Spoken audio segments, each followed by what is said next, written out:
Hey y'all, Hey, I'm Shakora, and I'm Ebony. and welcome to the Unapologetically Us podcast, where we talk about life, mental health, fitness, finances, and everything Everything in in between. between. Thank y'all for joining us.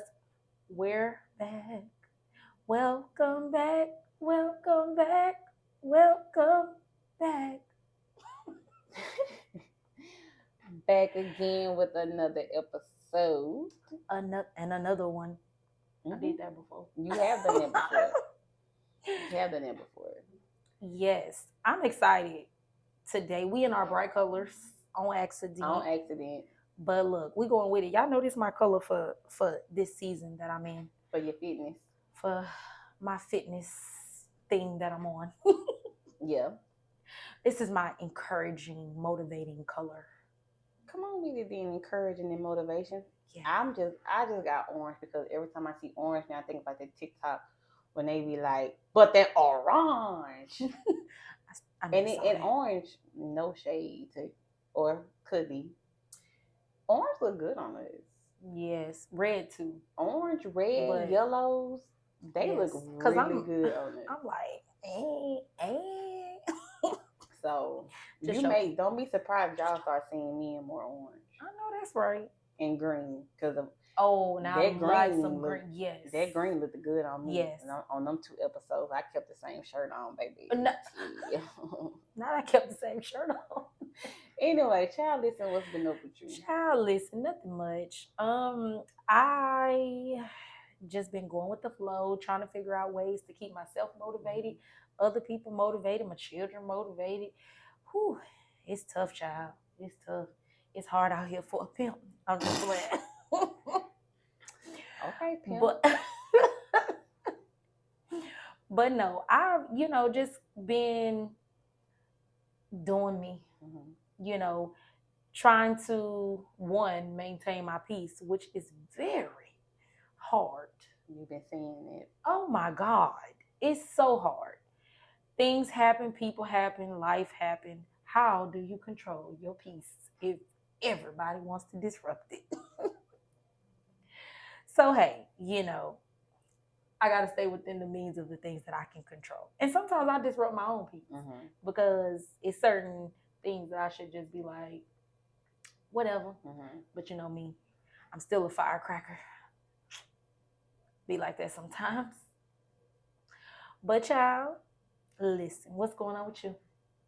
I have nothing going on, so I want to take this time because this episode comes out around graduation time to say congratulations to all of those who are graduating, whether you're graduating from pre-K, kindergarten, middle school, junior high, elementary, high school, college, on every level. Major accomplishments. I know being that we have graduated, what it takes to get to that point, the feeling that you have when you do accomplish those, do accomplish that particular milestone that you hit. No shade to the kindergartens and the middle schools, but high school and college do be a little different. Yes. But I do still celebrate those, who kids are graduating from kindergarten and things like that. My uncle recently graduated or got his doctorate in seminary, and my cousin and his wife got their bachelor's from seminary school. And my cousin's granddaughter was there, and she told his wife, her Mimi, she said, "I want to graduate too." And my aunt was like, yeah, like that's good, for little kids to see, and that is something that's celebrated. So I don't knock those parents who choose to celebrate in a major way their kids graduating from Head Start and kindergarten, because to me it feels like it gives them that push to keep going. Absolutely. And those of you who are graduating high school, if you're going to college, best wishes to you. I hope that you're going somewhere that you want to go. I am proud to say that I saw a lot of our kids getting scholarships to a lot of schools. Yeah. I saw Decision Day has become a thing where kids were announcing what school they were going to and showing all of the schools they gave them offers, and they were telling how much they were getting in offers, and people were getting hundreds of thousands of dollars. offered to them, and that's a blessing in itself. But I also want to encourage those who don't quite know graduating from high school what their path is about to be. Take your time. Don't I'd rather you take your time and figure it out than to waste money and do something that you know you don't want to do. College is not for everybody. We say that. There are trades, there are things that you can tap into that can afford you the life that you want to go. So if you are unsure about what the next chapter looks like for you, that is okay. Graduating from college, if you don't have a job, of course, it's everybody's goal to have a job finishing school. If you don't have a job, that is okay. That doesn't make your degree less than anybody, your experience less than anybody. And we all have been there. I didn't graduate with a job. And I didn't even get into my career until like over a year later. And even then, it wasn't a permanent position; it was a contracted position. So, but look at me now, basically. So just to tell you, like, don't get discouraged if you are unsure about what this next chapter looks like for you. If you are moving away, from home, hey, take it for what it is. Enjoy the journey. Because I don't have nothing going on, I want to congratulate those who are graduating from all levels of school. Good. That was nice. Yeah. Nice of you. I try to be nice sometimes. Yeah, nice of you. Oh, and I forgot to shout out my niece. I have my oldest sister has a daughter. She'll be graduating from, I don't know the school, but graduating May 22nd. Bernia Pearson. So congratulations to you, niece. We will be there to root and cheer you on. Oh, good. Congratulations. That's so nice. I love graduation. Me too. Going to graduation made me get my master's degree. But no other graduation. Going to your graduation made me think about considering getting my master's. And I thought about, well, you got to go through 2 years to get to this point, and I didn't feel like I had time for that, so no. Yeah, I love graduations, though. My sister will be one to tell you that she doesn't care for graduations and things, but I enjoy them. I think that there's a lot of success and motivation and accomplishments in the building, so especially a SU graduation is just. Oh, and I can't forget my community college people. I don't want to get them out neither. Like, whether you going to pharmacy tech, medical assistance, whatever, like, it you takes a lot too. with that too. But not that just you matter, because you do, but like, I know the struggle in it too. Like, some people, I don't know, like, we gotta shout out Amaya. Oh yeah. We're gonna shout her out again in July, but she's graduating, and just knowing her story and what it's taken for her to get to that point. So I don't want nobody to feel like your accomplishment is beneath anything, because absolutely your story is your story. So shout out to y'all, for real. Yes, huge, major congratulations to y'all. You always gotta love May graduations. I mean, of course, December graduations too. I graduated in December before, but definitely a May graduation. It's just like, it's the season for it, and you feel it. You see, and I guess because the high schools graduate in May as well, so you see all the proms and the graduation pictures and the level of extraness of the graduation pictures these days. I love it. So I saw a post that said I gotta hit the lottery so my niece can go to graduation in a helicopter, and I really feel like that. I had one to go already, and she snuck up on me, but I'm looking at Jay like, baby, the way the thing's going, Jay gonna be in the doggone robot going up or something going. Baby, the way that thing's going, I'm looking like, we gonna need $10,000 for Jay to go to prom. I'm telling you, who finna do this? So let's get into today's topic. Let's get into it. As Shakora stated in the last episode, that this month is May and it's Mental Health Awareness Month.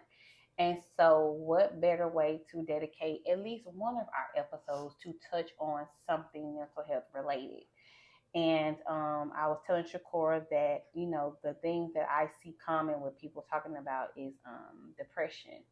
And so I'm going to open the, floor for you to, So, yeah, of course, we wanted to be able to talk this month about, or this episode dedicated to Mental Health Awareness Month, which is May, and kind of just give key things, which I've kind of been doing on my social media within the month, just kind of targeting and giving or providing tips on different mental health. And so we all know that there is a lot of different mental health or diagnoses that are presented. Depression being one that you, on one hand, is very known by people, or then the other hand, unknown by a lot of people. And so depression looks very, very, very, very, very different in everybody. And so what may cause me depression, or cause me sadness, or cause me to isolate, or cause me to be angry, because depression can definitely make you angry too, but it may look very different from someone else. Sometimes it may come in a different form. You're like, oh, I had no idea they were depressed. She was smiling yesterday, or whatever the case, and then she's in her room, or he's in his room crying and bawling and can't stop. So it's important to be able to identify those different signs and symptoms of anxiety, or not anxiety, of depression. I say anxiety because anxiety and depression go so hand in hand. Very rarely do we see anxiety without depression, or depression without anxiety. So yeah, I'm excited to talk a little bit about the types of depression, because as stated in the previous episodes, there we have seasonal depression, we have major depression, we have persistent depression, and those are just different levels of depression, or how we can be able to see, or how we see them.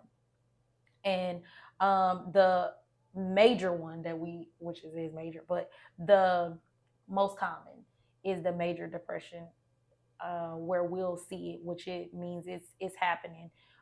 It's persistent. I don't want to use persistent, because persistent depression is one, but we see it often. It's been at least 6 months that I've been experiencing sadness, where I can't control my emotions. I can't seem to stabilize myself. So I think that depression affects our community a lot, because a lot of people that is depressed go without being diagnosed. So being a licensed professional counselor, my favorite thing, the only thing that I would recommend those who may be watching or listening to, or if you think that you're experiencing some signs or symptoms of depression, to seek out help for sure. Whether it's to go see your doctor, to see a licensed professional counselor like myself, a psychiatrist, to be able to get diagnosed so you can start the treatment that you may need. And I know therapy is hard. Therapy is a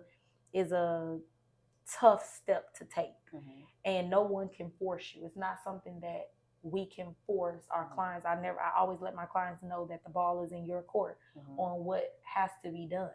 But being able to make that decision on their own, to say, you know what, I want this help, because I can have a client in front of me. If they don't want the counseling, they're not going to take any steps. They gonna sit in my office, and we're gonna look at each other and be like, yeah, I'm not doing none of that. So you have to be able to want to take that step of getting better and doing better. And then sometimes too, not even noticing or realizing that you're depressed. And that's a major thing too, because when you don't know, how do you get help? So it's important to lean on those supports, so that they can say, hey, something going on with you, like something's off with you, you feel okay, or and not taking that as criticism, but interpreting that and saying, hey, what, I wonder how I could see how this may be affecting me. So yeah, depression is hard. So those who may be listening, or should be listening or watching, if you are experiencing any of the few, I'll read off a few of the signs and symptoms of depression, which could be persistent sadness, anxiety. Remember I said they come hand in hand. A feeling of emptiness. Also feelings of hopelessness. Sometimes you may feel, when depressed, that those intrusive thoughts, those thoughts of not wanting to be here, not so much of suicide, which is a hard thing to talk about. Mm-hmm. But not so much of wanting to actually kill yourself, Mm-hmm. but having the thought like the world would be a little better, or the world would be okay if I wasn't here. Mm-hmm. So those are some, signs of hopelessness. Also feeling frustrated and restless, feelings of guilt, worthlessness, and helplessness, a loss of interest or pleasure in the hobbies that you once enjoyed. So that's a big one. That's a major, major one. That's one of the ones that are my go-to. Are there anything that you enjoy, that you love, that you would be like, So if anybody see me pass up crab, I'm depressed. If you call me and you say, hey, let's go get some crab and crawfish, and I'll be like, know that I'm depressed. Thanks. You don't turn down the crab. So then also a decrease in energy, feeling fatigue, or being slow to just get started. Difficulty concentrating or remembering things. Mm-hmm. A change in your appetite or unplanned weight changes, whether that's an increase in your weight or a decrease in your weight. It can happen. Aches or pains within, which meaning like headaches, cramps. So that kind of brings me to the thought of knowing that I call depression the silent killer, right? Mm-hmm. Because a lot of people think, oh, she's sad. Go pray about it. Go do this. If you're not seeking help on some of those signs and symptoms that I just went over, like you could physically feel it. Mm-hmm. Like aside of feeling sad or aside of, crying and your face may swell up, eyes may be red, but physically experiencing pain, headaches, cramps, physically making yourself sick, like throwing up and things like that. So being able to notice those things, identify them, and then seek help if you need. Mm-hmm.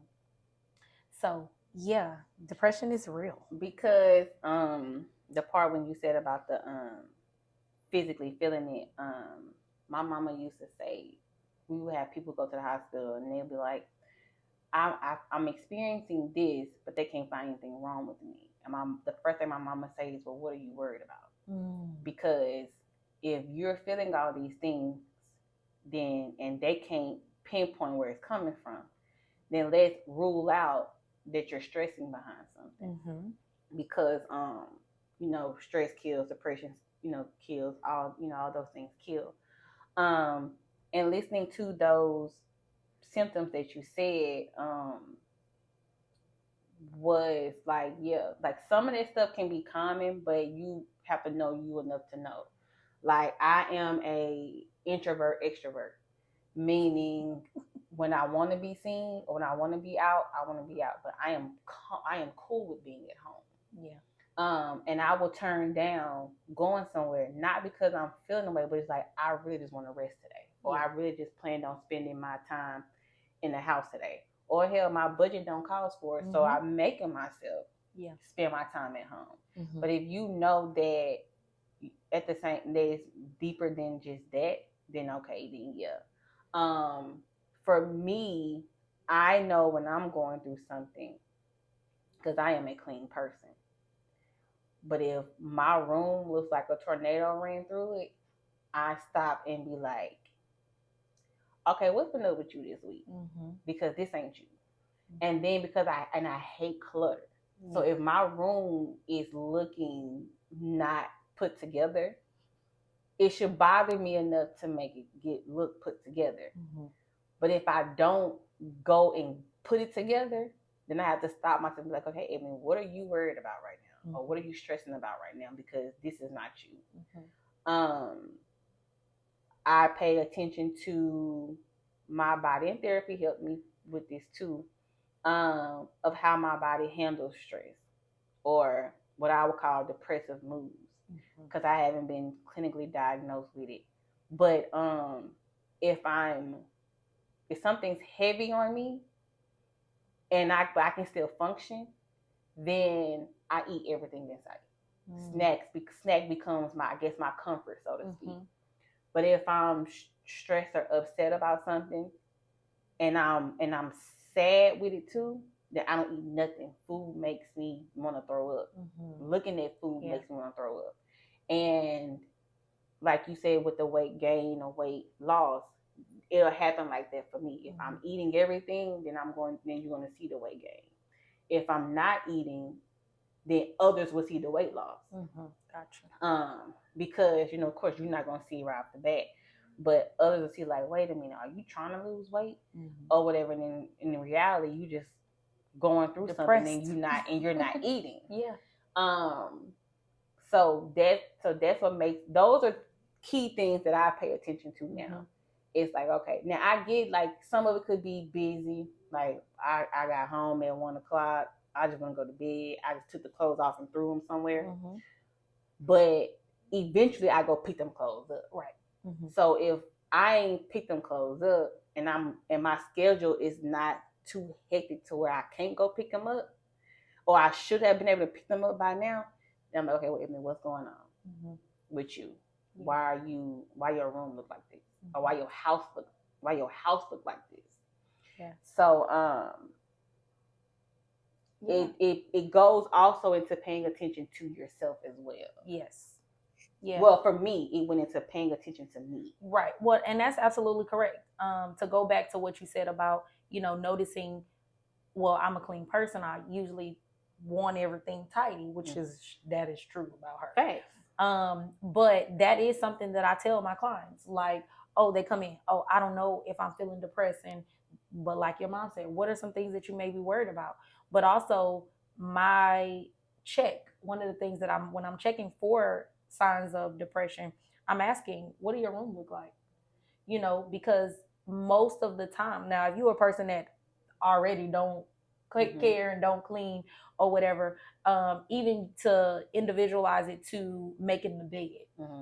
I used to, when I was doing group, I used to make sure, hey, I know something's going on when you can get up out that bed, because if we're setting patterns and we're trying to be able to get to the best version of ourselves, then we're making sure that we're keeping our areas tidy. We're making our beds up. We're doing our morning routines and things like that. And when my morning routine begins to be off, then something's going on.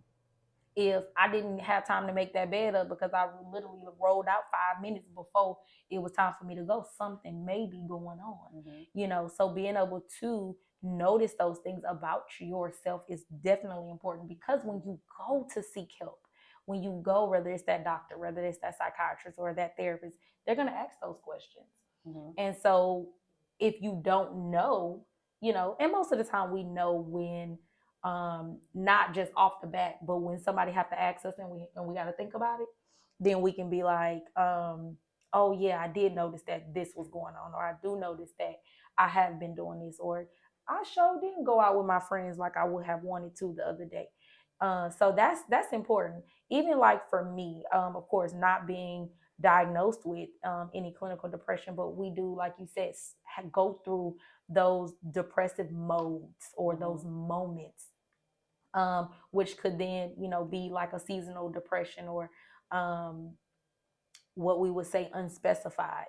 But being going through those moments and being proactive about it, knowing that, oh, I feel this. I'm not doing the things that I typically do, and kind of encourage or motivate yourself to do it anyway. That's the hardest thing, even for me. I tell my clients, because I practice what I preach, but or at least I try to. But to still, get up. I think I had a client to ask me a little while ago, what do I do when I just can't get up out the bed? What do I do? You notice that you can't. What is making you not? And then you can go through, we have a goal list. We have we do affirmations. We talk about things that are a gratitude list, and we begin to think about those. And when those intrusive thoughts come in and they're kind of taking over your brain and taking over your mind for the moment, then you try to incorporate those things that may be listed on your gratitude list. Like, okay, I know if I don't get up and go to work today, or if I don't get up and go to class today, if I don't write this paper, if I don't send this report off, then this will happen. And I know I'm trying to get to here. So then you kind of, sounds cliche, but you replace those negative thoughts with positive thoughts the best you can. And when you get up, you may still be mad. You could cuss while you're doing it. I don't want to, it's going to be, but you replacing them instead of saying, oh, this going to be a bad day. I just don't feel, nobody better not say nothing to me. Then you replace that and you be like, okay, it's a good day. I'm going to have a good day. I'm not feeling it right now, but it's going to be a better day. You have, those listening, those watching, you have the power to stop your day at any moment and transform it. And that sounds easy, but it's not. It's not easy to reframe your mindset in that moment. Your boss just pissed you off. Your mama just pissed you off. Your kid just pissed you off. Your husband or wife just pissed you off. And to stop yourself to say, you know what? I'm not gonna go down that rabbit hole. I'm gonna stop it right now. Let me get myself together. Let me be like, whew, all right, take some deep breaths and go on, because you have the power to stop your day and change it into becoming a better day. Because when we speak those things out into the universe, when we put them out there, they're 9 times out of 10 going to manifest. So if we can encourage, affirm ourselves, then we can essentially feel better. And that's just not it. Of course, you got to get some professional help, but with the depression, but just those depressive moods, those are some things to be able to kind of handle in the moment. And from my standpoint, when you were saying about affirming yourself, I remember a time my mama did her first surgery, and I was nervous. I've never dealt with that before. So I said, okay, well, I'm not going to go to work. I'm not going to be able to function until I know she's out of surgery. And for me, I'm a sleep type of person. I'd rather sleep than to think about it. So woke up, my aunt texted, and she tried her best, bless her heart, but she scared the hell out of me and my sister because they said my mom had a heart attack. So now I'm like, oh, hell no. So I jump up, make myself go to work. But at this point, I can't, ain't no sleeping, ain't no sitting here neither. And I'm doing what Shakora say, your mom, she good, she fine. You're going to go here, you're going to laugh and joke with your coworkers and all going to be well. I get to work. And somebody, I guess my face must have said something. And then they also knew that my mom was having surgery. So I get there and they say, girl, what's wrong with you? How your mama doing? And I just broke down. That what you doing? How you doing? What's wrong? It messed you up every time. Hey girl, how you doing? And I said, I knew it. And I just ran out the room and I'm bawling. Can't get yourself together. Could not. It would not stop. And so they're like, well, just go home. I'm like, because she's already there. So what can I do from here? Yeah. And going home is 3 hours. Yeah. So I'm like, I'm here to take my mind off of it, but now you done triggered me. Now I'm standing in the hall crying like a and little I'm punk. Mad at you. And I'm mad because now I'm being a little punk right now. I know I'm a G, I'm a thug at heart, but I'm a punk too. So I'm like, now I'm over here crying and carrying on or whatever. But at the same time too, once I dry my face, I said, that's okay. Mm-hmm. You know, you can be positive, but if you have that trigger moment, have it mm-hmm. and then be like, okay. And then once I wipe my face, I pray, whatever, set it down at my desk, and I said, well, at least you're here at work. Because if I was at home, I probably would have been a mess. Mm-hmm. But I called my sister. We talking on the phone. She's like, I'm trying to understand. Girl, I don't understand the message neither. But then come to find out it wasn't as deep as we thought. Yeah. But yeah, I just want to say it's okay if you do have that trigger moment of the affirmations, and then mm-hmm. you get that moment of like, oh, my good day can mm-hmm. go out the way. Yeah, absolutely. And that's where those coping skills come in. So yeah, you're gonna be triggered. You're mm-hmm. definitely going to be triggered. I have so many clients asking me, so when do it go away?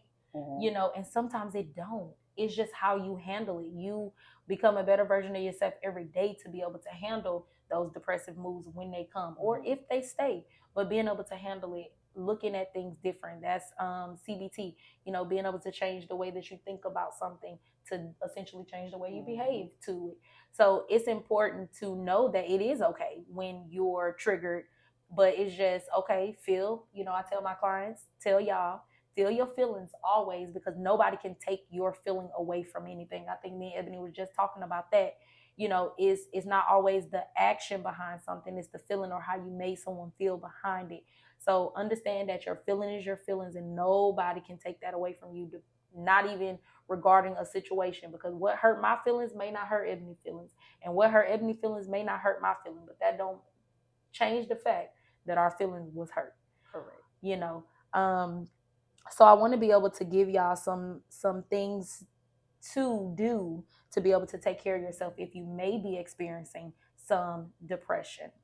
The first one being, try to get some physical activity in, maybe about 30 minutes, maybe a walk, a run, a little trip around the neighborhood. And I'm not just saying that because I was just about to say it would be the fit girl over here talking about go do some doggone working out.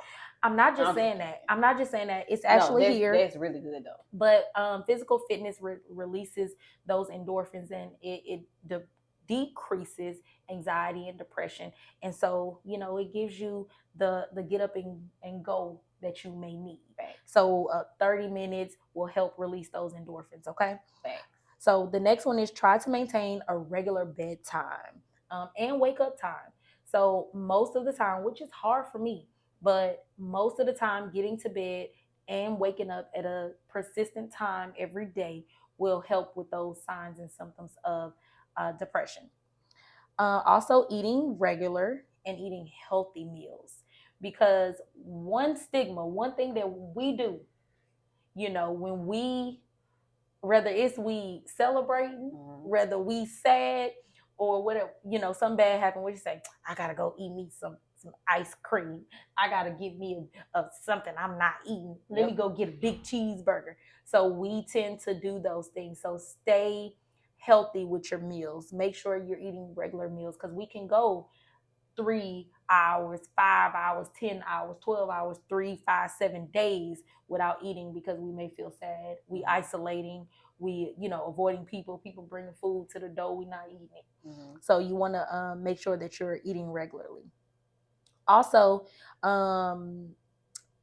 try to connect with the people around you. Connect with other people. When you feel yourself isolating, when you feel yourself not wanting to do the things that you typically do, I know, I have some people that when they going through something, especially as they friend, you be like, oh, I ain't heard from. But try to make sure that you not always true. Try to make sure that you're leaning on others. That's what they're there for. Talk to them, trust them, help them. Not always true. Not always, but most of the time. You want to try to you want to try to connect with the people around you, those that care about you. In spite of how hard that may be. Also, you want to avoid alcohol, drugs.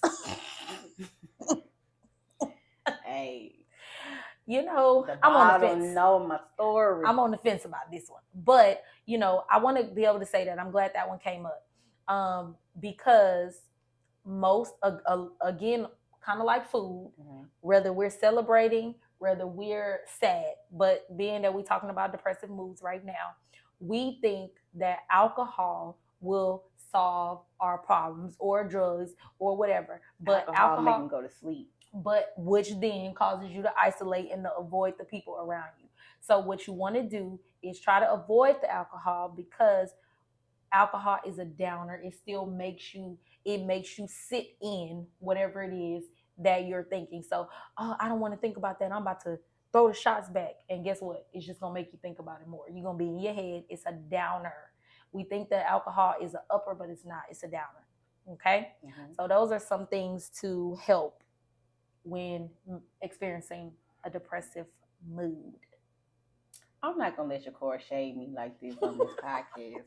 No shade. You gotta know your friend. No shade at all. So everybody know, like I said, I'm an introverted extrovert. So Me I too. like my times of being by myself. Me too, though. And the way I be on go, sometimes I just don't want to be bothered. Not because I'm going through, but I'm tired. Yeah. You know, I was listening to or looking at the different episodes of the podcast that we've been going through, and I said, boy, this girl stay tired. I do. I really do. Because you really be on go so much. Mm-hmm. And then, cause even today, I'm tired. But I'm like, this would have been my one day to relax. But I am off tomorrow and Sunday. But I said last weekend, I told my coworker Monday, I said, even when I think I got a weekend to myself, it ends up getting filled with something. Well, I thought I was going to end up being able to chill. My uncle graduating from seminary, so I got to go. I mean, can't not go. Family's in town, so they end up occupying some of your downtime. Yep. These braids should have been out my head, but I got to go got to go support people who supported me all my life. So just put it in a way. You gotta do what you gotta do to make it look like it's how it's gonna look. But yeah, so yeah, I do be tired. Yeah. And that's okay. I be tired. But you know, she knows when, you know. But you gotten better, you know. You gotta do what you gotta do. But I will say, when I was going through my little, I call it the lowest point of my life. It's easy to feel like at this point I'm tired of telling people how I feel. Mm-hmm. And people are tired of hearing how I feel, because how I feel hasn't changed. The situation hasn't changed, but how I feel hasn't changed neither. Or the situation is what it is, and me accepting it is taking longer or harder than I wanted it to be. And so you get to that point where you like, I don't want to tell nobody no more. Which is why we say your circle does matter, because you do eventually get to the point of like having to lean on somebody. But you do get to that point of like, well, maybe it is best if I just, do what I gotta do. Yeah. Because what you don't want to do is dump your problems on somebody else, or feel like you're dumping your problems on somebody else. That's the key right there. And you don't want to feel like I'm constantly bombarding somebody, because people can make you feel like that. Yes, absolutely. That you're constantly, it's because it's like, oh, this is how I feel. Well, dang, it's been 2 weeks, get over it. But you don't know mentally where that person is within them 2 weeks. Absolutely. So, which is why I say, or we said in a previous episode, your village and your people matters, because those people who really genuinely care about you will never get tired. Absolutely. I remember that time my mama was working, getting up early in the morning, but she would call me and be like, well, I'd rather be on the phone with you and we just hold the phone than to, then for you to be feeling away and something happened and I didn't do what I was supposed to do. Absolutely. She's like, I don't care how you feel, you call me. Yep. And I'll never get tired of you telling me how you feel. Absolutely. So people like that in your circle, whether you feeling depressed, anxious, whatever, if you got people in your circle that are like, I don't give a care how you feel. I don't care if you calling me and you singing the ABCs. I know you're going through something, so sing ABC. You can sing it 15 times. Yep. I'd rather you do that than to sit there and feel like you have nobody to talk to. Yep, absolutely. Or people are tired of talking, or people are tired of hearing you talk to them. Yeah, and I do agree with that. So we encourage you to be able to talk with that trusted person, and you have to begin to know that the people that are a part of your circle are those trusted individuals. And so I'm with Mom on that. If I got to sit on the phone with you 100 days for 29 hours of the day, then we gonna do it. Look, me and my sister will sit on the phone, and we just talking about random stuff. We headphones going dead, phone going dead, everything else. But we know when one another is going through something and we need you. Even if we're not talking about that certain situation, we know that, oh, well, if nobody was there, my sister was there. So it's important. And so for me, I like for all my friends, not the therapist, but myself, Shakura, to know, for my friends to know that I'm always there. You call me like whenever. Anytime. If I hear that phone, I'm answering. And it doesn't matter. You don't got to tell me what's going on. Knowing that the fact that you calling me at this time or this day, I know something. So what we doing from here? I'm here. So it's important for people to have that, because depression is real. Anxiety is real. And we need to be able to support and lift each other up. Right. So yes. Well, we hope you guys enjoyed this episode. Comment below and let us know what you think. If you have any questions or topic discussions, feel free to email us at unapologeticallyuspod@yahoo.com. That is unapologeticallyuspod@yahoo.com. While you're at it, go follow our Instagram page at unapologeticallyuspod. And, there's no need to conclude or wind down because we pretty much finished our wine. I just finished mine. So thank you guys for joining us. Be sure to like, comment, subscribe, share, rate us on all podcast platforms. And yeah, until the next time, bye y'all. Bye.